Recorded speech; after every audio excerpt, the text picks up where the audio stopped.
Welcome to the In Cosmetics Asia Speaker Saturday series, where we get to meet the experts speaking in the Marketing Trends Theatre this November. I'm pleased to welcome today's guest, Braz de Matos, co-founder of FlyingFish Lab.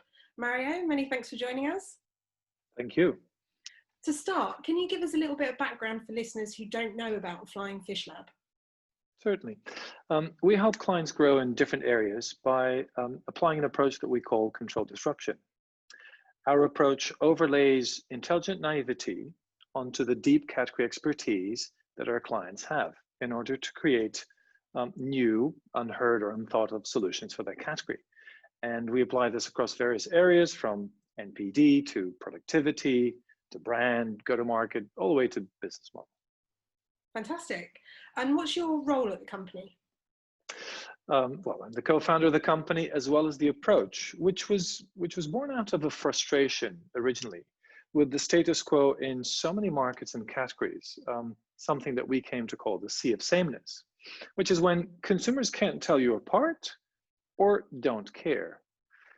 And so we created controlled disruption to help brands and businesses break away from that. So my role is focused on helping clients across various industries reframe some of their most pressing challenges in some of the areas I mentioned. So we've worked with a billion-euro personal care brand, redefining their core consumer benefits, or for a large global foods brand, creating $120 million of savings in their end-to-end supply chain, or even an innovation pipeline for a multi-billion-euro skin healing business. And a very different one, for example, helping to launch a new service directed at young adults in an intermediated financial services market. So all kinds of challenges. So very varied. Yes. So what made you get into, or sort of how have you moved into the cosmetics and personal care industry? Well, it's really a fascinating category, and personally, I love the category because it not only reflects the broader cultural context, but also it's incredibly competitive and keeps reshaping itself, sometimes following, other times leading the conversation around aesthetics, confidence, self-worth, identity. But when we work with clients, here's something perhaps a bit different about how we go about things. We try very hard not to become an expert. We believe that part of the added value that we can bring is to provide this outsider perspective to the category. One of the reasons we believe so strongly in that is because if you look at where the shift has come, the disruptions have come, not from players in your category, but typically from people outside your category. So remaining curious, intelligently naive, and inquisitive about the category enables us to do that. And last but not least, it's also a category that we use very often as a source of inspiration for challenges for clients in other categories as well. So it's a lot of give and take. Fantastic. And as we're all living under this current pandemic, what kind of impact has that had on the industry, and particularly your area of specialism? Well, we're seeing many areas impacted and many more changes coming ahead. Both within our industry in terms of how a lot of the work we do is delivered, but also in the in the beauty industry, if you want. In the beauty industry, we see immediate and short-term impact in the sense that there's been a rise in self-care, the redefinition of what it means in the context of work from home, things like having to find me time away from loved ones when you're stranded with them 24/7, 7 days a week. At the same time, we see people redefining what essential means and people having to cope with less. And so all of a sudden starting to challenge some of the things that they saw as essential are no longer seen as perhaps optional. And as time goes by and creates a new COVID normal, the pressure will rise for all players, and we'll start to see more digitally driven disruption with a view to enable probably new purchasing behavior to establish itself. That's going to have implications across a number of things. I mean, e-commerce is obvious, but remote consultation, use of AI for testing, color correction, perhaps driving personalization, new business models. So, if your brand, for example, was built on a main benefit around how you smell or how your fresh breath is a factor to attract somebody else, that relies on physical proximity for delivery. how is that going to play out in this new COVID normal? You'll have to ask some hard questions and figure out how to deliver that benefit in this new context. That leads us quite nicely on, whether COVID or non-COVID related. Do you have any predictions for the beauty and personal care industry in 2021?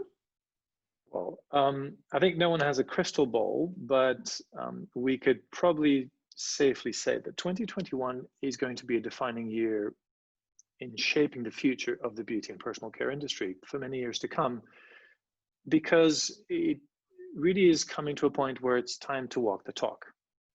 Now is the perfect time for brands to reflect on their purpose and innovate how they're going to deliver to their consumers on the purpose that they have.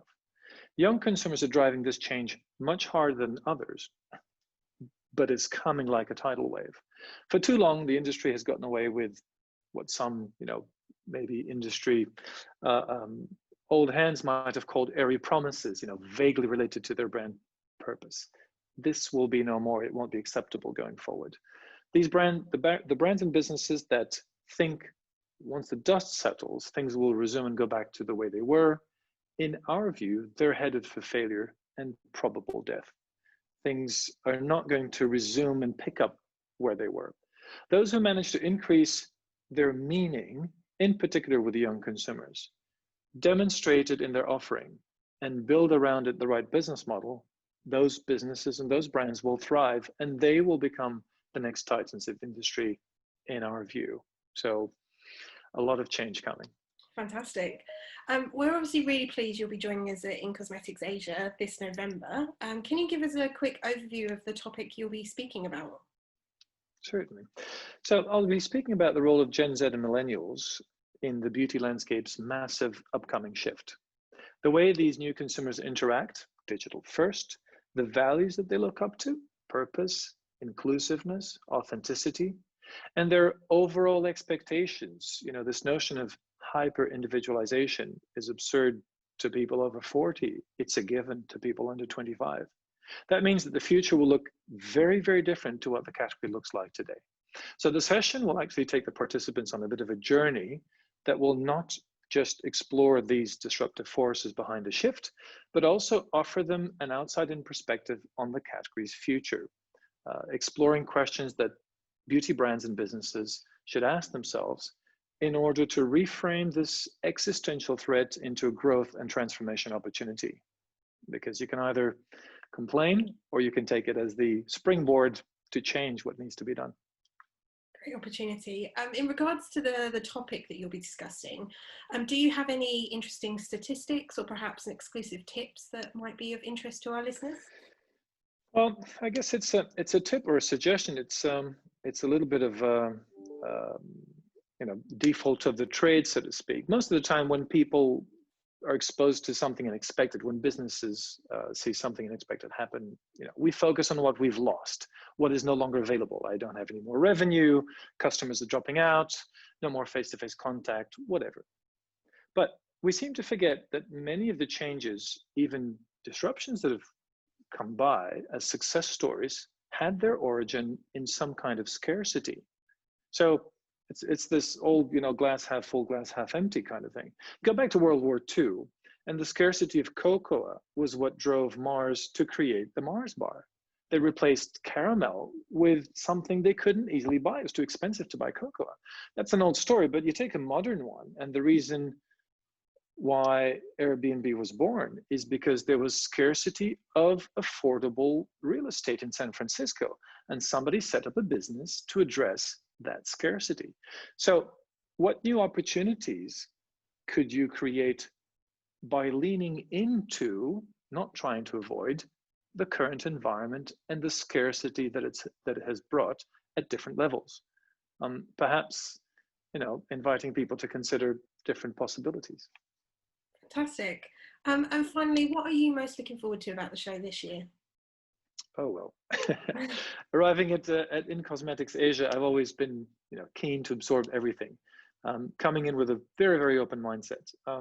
So unsurprisingly, the highlight for me is very much the unique and complete immersion into the category, from the sensorial journey to the technological capabilities on display, I'm always fascinated by the richness of content, players, ingredients, and stories on display, both from the Asian continent as well as further afield globally.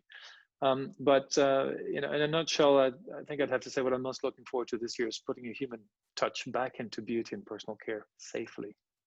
Fantastic. Thank you so much for joining us, Mario. Thank you.